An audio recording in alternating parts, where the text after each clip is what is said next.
produced by Sandra Brewster, this artist here. It's off right now, but if you can take a chance to just linger there for a bit, it loops. But it kind of sets you up for the exhibition in a way, and hearing these voices very intimately recalling their objects, and then as you'll notice, there is a lot of sound and overlapping sound. So I'll try to speak loudly, and we might not move around so much that we could kind of stick close together and you can hear me. But it starts with that audio piece. And so this exhibition, I was invited by Michelle to develop an exhibition here, and I kind of think of it as like an open book end, because it's the artists here I've worked with in different configurations or have known their work through personal relationships. And Michelle's invitation was based on knowledge of Christabel's work, and a project or a presentation I did with Christabel and with Philippa Cesar. So they were part of a project in Berlin where we screened their works and talked about archives through the way they reworked the film and video, the respective film and video archives that they present. And so I think of the project as expanding out from that as the open bookend of where I am now, or where the artists were over the last few years, and kind of beginning sort of thinking about archives expansively and through sort of counter archives or reworked histories. And so in connection to that, there are also a lot of the artists work very open-endedly with their material or the film archives. And I've worked with Pamela, and in the project we showed at Or Gallery, which included some of these works, she hasn't really spoken about the works in terms of archive, like that we think of, but more examining objects that get carried through migration, and that project that expands and contracts, and in each iteration is called token, contemporary, ongoing. And so sometimes new objects appear, or just the audio description of an object, and then it disappears in the show. And so similarly, we have the audio, and then just a selection of 4 of the works here, which, as you can tell, they're sort of carried through with diaspora that doesn't really connect their presence with large sort of established heirlooms, but sort of the small reminders of people or of culture, or of home, back home, a Caribbean diaspora. Often their travel is related to labor, and my family's also a member of the Caribbean diaspora in Canada. So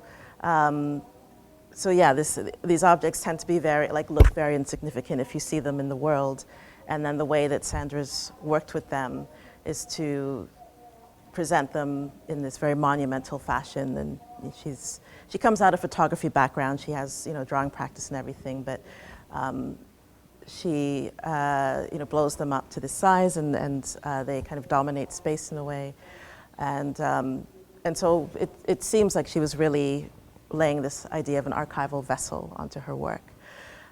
So I really wanted to have it as a center point of the exhibition.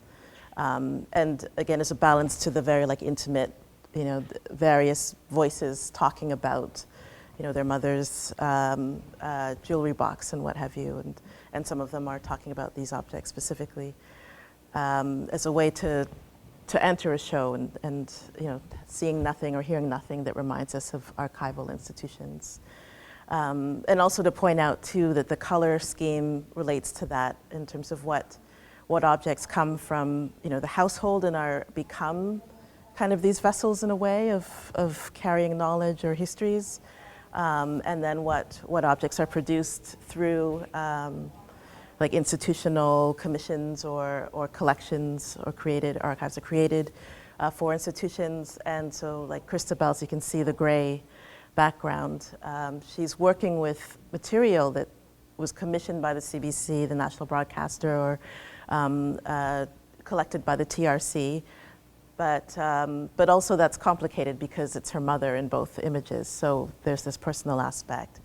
And the way that she ended up getting the CBC video was her mother just had a videotape and kept it, somewhere in their house. And then so Christabel never knew for most of her life that her mother was in this documentary. And then one day she was returning back to grad school, and her mom was, can you do something with this tape? And so it has a very personal way that it came into her possession.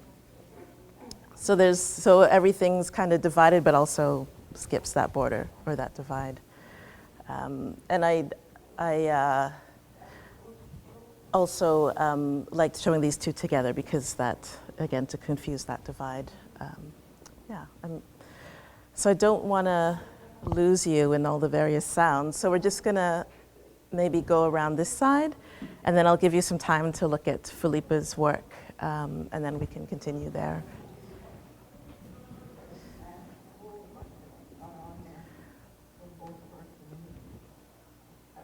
So I guess it'll be difficult for everyone to get a chance because this one's with headphones.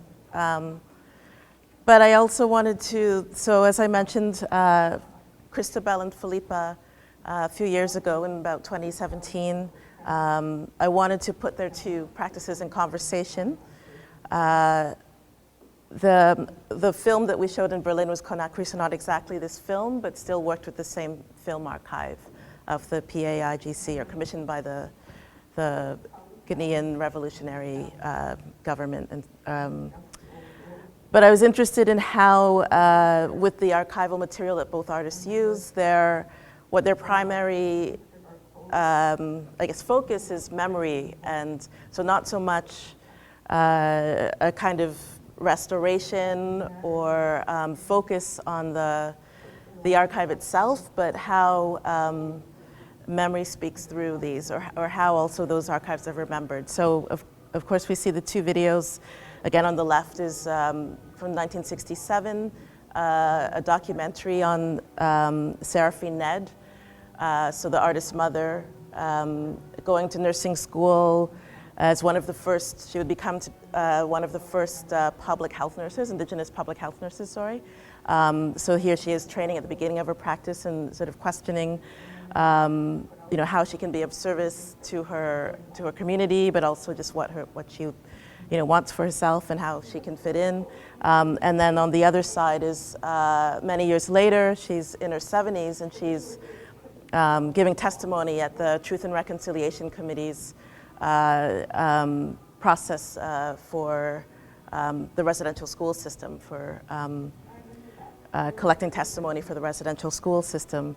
And so what's emphasized is Seraphine, remembering and speaking and recalling and reflecting in both of the works and how they're juxtaposed. So really an emphasis on sort of storytelling and not so much the material, like the film or the truthfulness of the material, but what's in between and what's remembered, and the relationship between the two and to the artist. And then similarly with Spell Reel, Felipe Cesar came to this, these archival materials in kind of two ways, mainly through the work of Chris Marker, who worked with the filmmakers who filmed these in the 60s and 70s. And then as well, Chris Marker was a mentor of Felipe. And so she viewed his work, Sans Soleil, and as a Portuguese woman, and I should mention Felipe is a white Portuguese woman, so that kind of shifts the relationship to the material. So she saw Sans Soleil and these comments and footage of Guinea-Bissau and its role in independence. And Felipe's father attempted in the 70s when, 60s and 70s when Portuguese soldiers were being sent to fight the Guinea-Bissauans and attempt to prevent the liberation struggle. Her father had fled to France and didn't want to be part of the colonial army that was being sent there. Unfortunately, he was found out, or ended up being sent there anyways. And so that was her relationship to this. So she came at it, she had this history, and then she saw years later as an artist, as a young artist, Chris Marker's film, and then started to get engaged with this film archive as a way of kind of working those things out. And through that built relationships with the filmmakers that you see in spell reels. So what she considers a spell reel isn't just the film, but the larger process of building the relationship with the filmmakers, the original filmmakers, working with the archive. She got funding to digitize the archive, and also to travel it around with the filmmakers narrating and remembering the gaps in the film footage. And again, what was most important to her was not restoring the archive to a pristine condition. It wasn't about the material, it was about what it evokes in terms of conversation, memories, histories, and the relationships with, they would travel to all the towns and each time narrate the film. So sort of filling in those gaps. And so that's what I'm interested also. And then again, I mentioned the back and forth between personal and sort of official or institutional archive. So these film archives were commissioned by Amilcar Cabral and the PAIGC, the Liberation Party of Guinea-Bissau, to record the whole process of gaining independence and starting this new nation. And then a coup followed in the 80s, late 80s, 89, and the film archive was neglected. So the filmmakers ended up taking it and finding it and storing it in their own space. So it moved from that institutional regard to, again, becoming personal, similar in the way that, I think of Christabel's relationship to these archives going back and forth. Yeah. So that's also, I like the fact that you can kind of think about both of them, although maybe it's more my relationship to the artist than anything larger. And also speaking of relationships, in the next room is Louis Henderson's work, Bring Breath to the Death of Rocks. And Louis and Christabel Louis and Philippa work, almost in parallel to each other. They both live in Berlin most of the time. They're often in conversation or reading the same things or thinking, a lot of, they're both mentored by Chris Marker and Haroon Faraki in the past, of course. So there's a lot of strong relationship between, if not the output, but their practices. Although specifically in these two films, I think there was involvement or participation in the behind the scenes. So there are, again, this relationship even between the artists. Christabel also through Global Conditions, which is a kind of meeting that happens once a year in France. They've all sort of been in conversation. Again, Louis' work is open sound, so it's not as easy to talk about it when we're looking at it in the room. I don't know if you want a couple minutes to just have a look and come back out, or if we can continue. I'm happy either way. Okay. Yeah.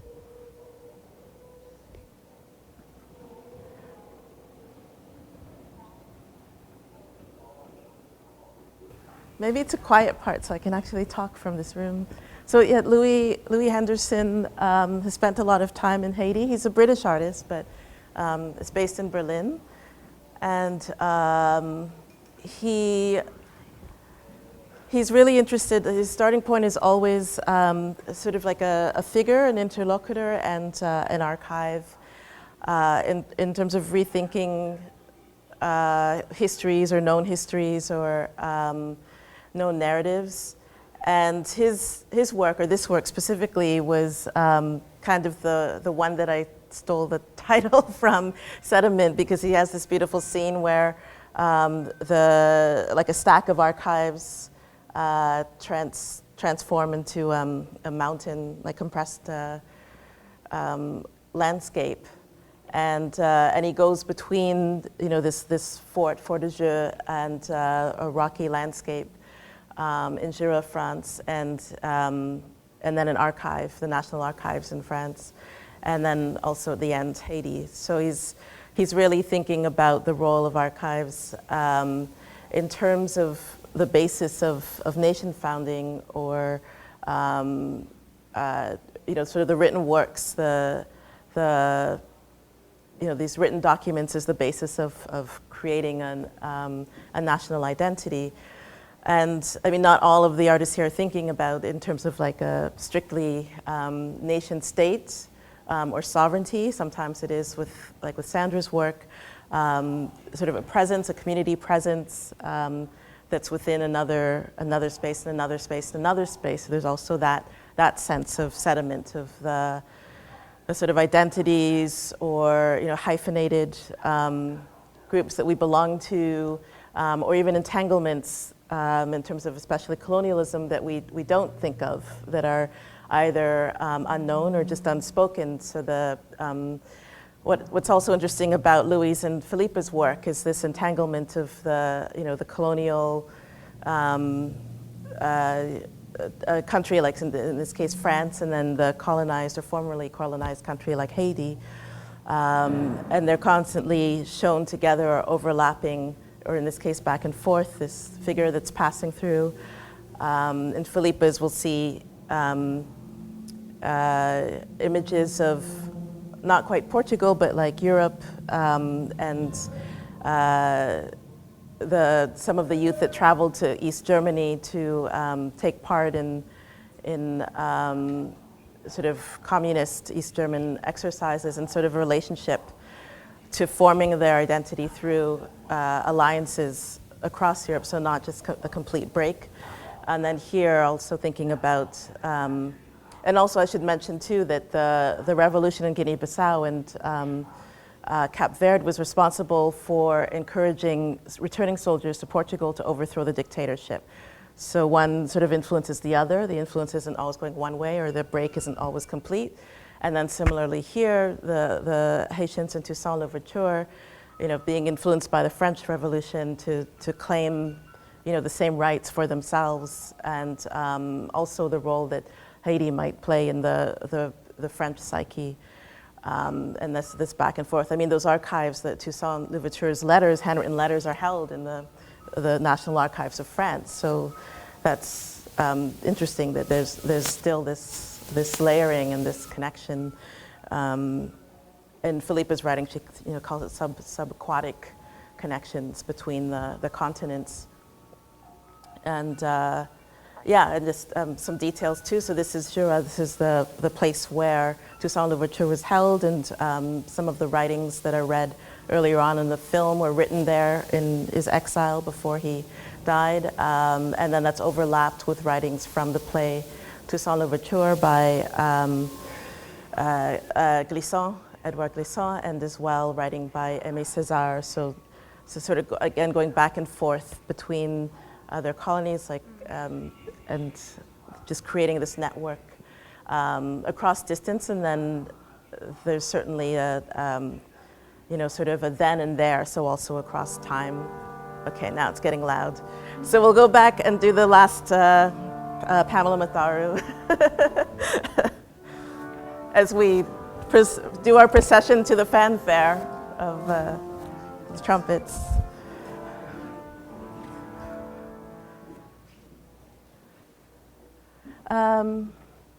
So some of these objects may look familiar to you, and that's because Pamela has an exhibition at Optica that some of her archive appears in.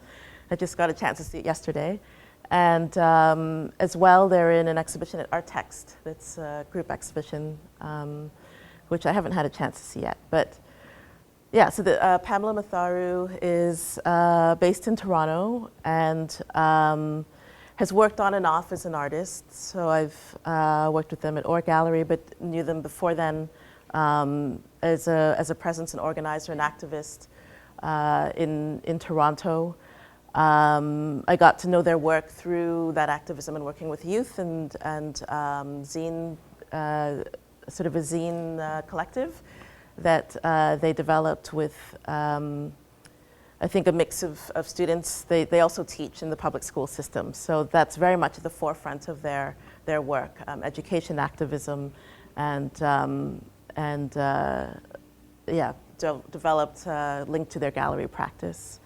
And Pamela has collected these works, this archive, over a long stretch of time.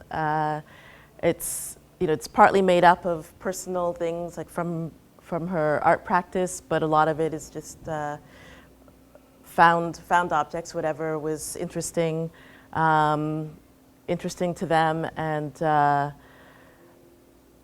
then they did this over the period of time where they weren't showing, they weren't developing, or weren't presenting work in galleries, but still sort of keeping track of certain threads, and especially from the era where they were working in the 90s and had strong mentorship and networking. And so that comes through, like that sort of crosses the gap in time, in terms of when they reignited their art practice, I guess in the last few years, last 5 or so years. And so what's interesting is that this was an archive that was just kept as like a personal archive and not meant to be exhibited as it was being built, and that happened later, and it keeps getting reconfigured into different projects. So as you saw in Optica, I'm sure there'll be future projects where other parts of the archive are picked out.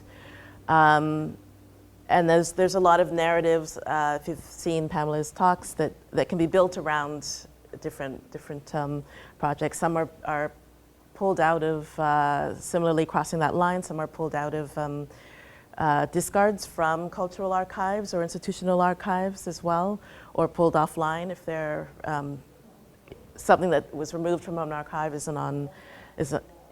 pulled from eBay. And so really just reconfiguring these around the many narratives, the many stories, the many histories that Pamela knows. And what's also interesting with Pamela and Philippa is I talked about like Chris Marker being sort of a mentor of Philippa, and if you've seen the show at Optica, that's built around one of Pamela's mentors, Winsome, an artist. And so using a figure, actually we could say the same also of Christabel and Louis' work, using sort of this figure to get into the material archive and into the histories and sort of lead us through a path, cut a path through. And again, just from previous exhibitions and talking to Pamela, there's many possibilities in their archive of doing that. So I'm sure we'll see these, if we follow their work, we'll see these objects pop up in another show and other configurations and picked out and built around another narrative. And some of these are very much connected to, so Pamela is a member of South Asian diaspora in Canada. So a lot of these are connected to that, not exclusively, but very interested in looking at the representations of that diaspora in sort of a broader media landscape, especially thinking about overlaps with the Air India bombing and how Canada represents that, because of the, that most of the victims of that flight were connected to Canada or lived here, but it's not treated as like a Canadian tragedy, and Pamela's talked about that. So just as an example of the way that this archive operates to pick from, and on its own, it's more of seems like a random collection. This is what I liked about this presentation in the stream. Like it's you can kind of put your hand in and then sort of pick and build, or at least the artist can, and they do that. So it's their practice is really built around these objects in connection with their histories, to sort of pull out their the various histories that they are a part of or connected to. Yeah, I don't know if we asked questions in these, but I guess we're at the hour point. No, we don't? Okay. Okay, well then I will, okay.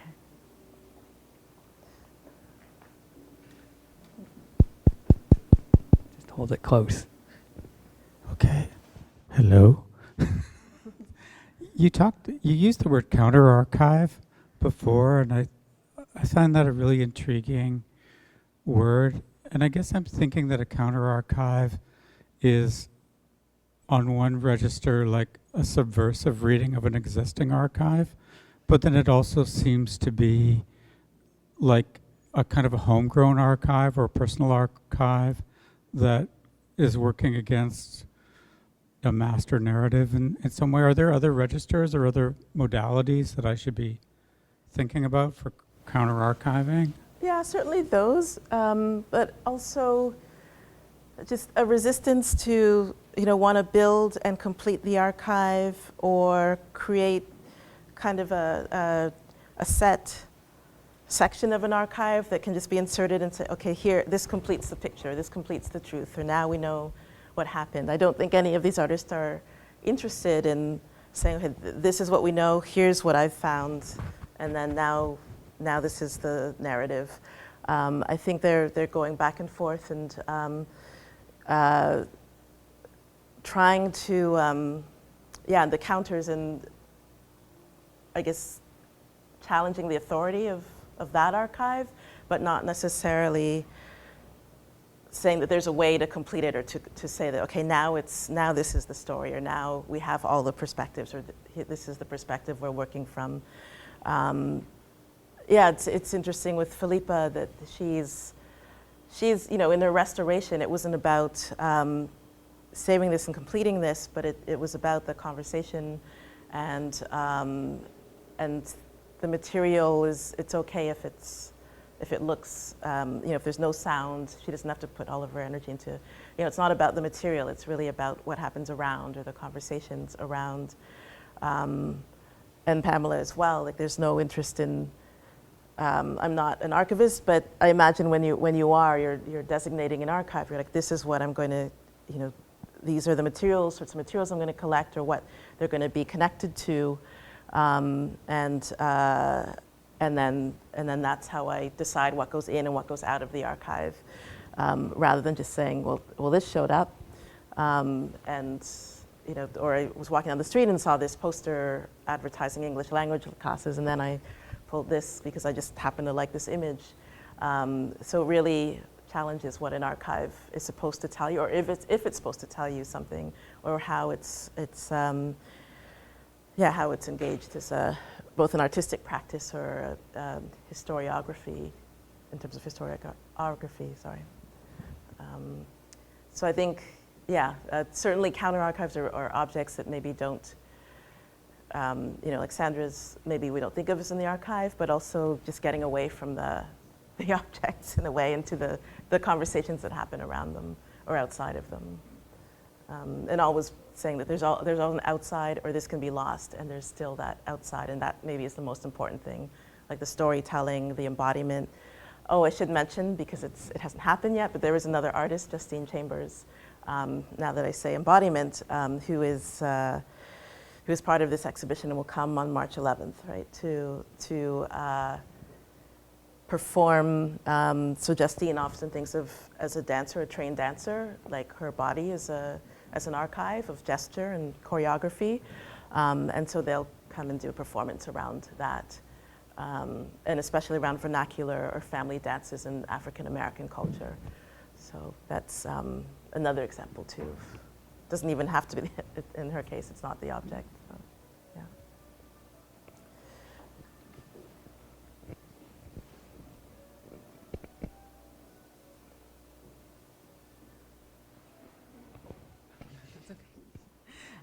Thank you so much for your talk and for the exhibition. I guess one thing I was thinking a bit about as you were talking about counter archives, but also as we were walking through the exhibition, was the legibility of the archive and the way in which I guess a lot of archives have this sort of like inaccessibility to them, or there's like a kind of like protocol, or like the way in which you access it often sometimes feels quite opaque. And like even the kind of spaces that they're in are hidden, like sometimes it's in a basement or a kind of closed room behind a locked door. And so I think I guess I'm wondering if you could maybe speak to, in some ways, like the ways in which the archive has become legible through, because I think it's interesting that, you know, all of the works that you've shown, with the exception maybe of Sandra's work, the photographs, but still have like our video, but even the photos have like a kind of very strong legibility to them, or like are very kind of accessible in a way that archives often are not. So I was wondering maybe, yeah, if you could talk a bit about how you sort of read that in the works. Yeah, you mean like how they're Like maybe the they're like sort the of in spaces that are Exactly. intended for like scholars, or you have Yeah. to be a certain, yeah. Yeah, I mean with Felipa's, I think that was made for like to be those filmmakers were invited to film, or like they were pretty not more than invited, they were like demanded they would learn filmmaking so that they could serve a revolution, they could serve a people. And so that was meant to be broadly known or seen or viewed, because the whole purpose of that archive was to sort of unite what were separate villages or regions with their own versions of their own linguistic groups or their own cultures and what have you. So it was like a mission to have a Creole where everyone could communicate across Guinea-Bissau, and then as well there was you're holding the essay, there's a quote that I wanted to include from Sana Nahada about, in this part of the region, or in this region, an ox is revered, and a connection to the past and the dead, and in this region it's a farming tool, it's support for farming. And I kind of liked that quote also because you could think of it as like an archive, right? It's a connection to the past. It's revered in these institutions, and only scholars can go. And it, it reveals things, and it's sacred. And then, but also, it's an agricultural tool, or it's for every day, and it's for, can be used by anyone. So I like the switch of the ox is stand-in for the archive. But yeah, I think for the most part, these artists are thinking, and also the CBC, that was made for broad consumption. That was made as a film, but is now in a film archive. But I think we'd all have access if we wanted it. And I'm not sure how broadly the TRC testimony was because of the sensitive material. It was for a public.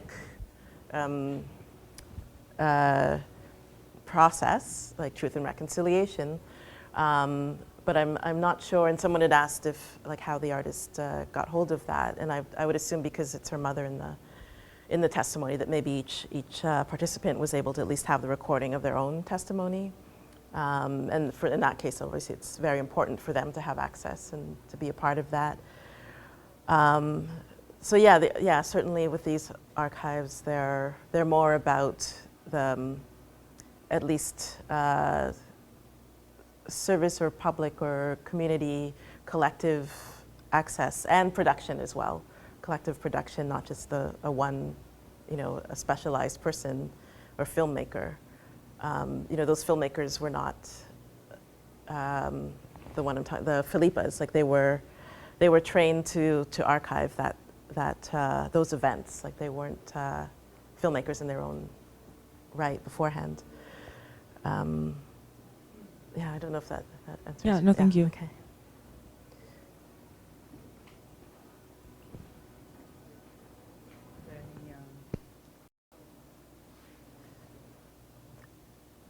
And I'll just that because I feel bad for not including Justine earlier, but again, what she's doing is participatory and related to things like the electric slide, or things that are like recognizable as shared and open, and maybe everyone knows or can learn in a minute, but she's thinking about the importance of that as an archive. And I think similarly to Sandra's, it's because it's connected also to a group that maybe doesn't have their own institutions in that way because of their, whether it's being colonized or internally oppressed, or like migration, because Justine's thinking about Chicago, and that's where a lot of Southern Americans moved up in the Great Migration in the US, and sort of what culture gets carried is generally what can be embodied or what can be like just in terms of memory, or small and tucked into a pocket.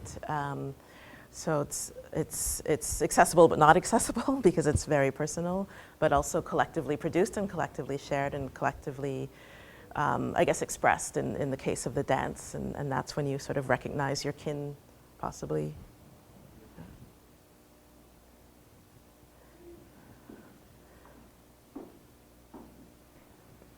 Hi.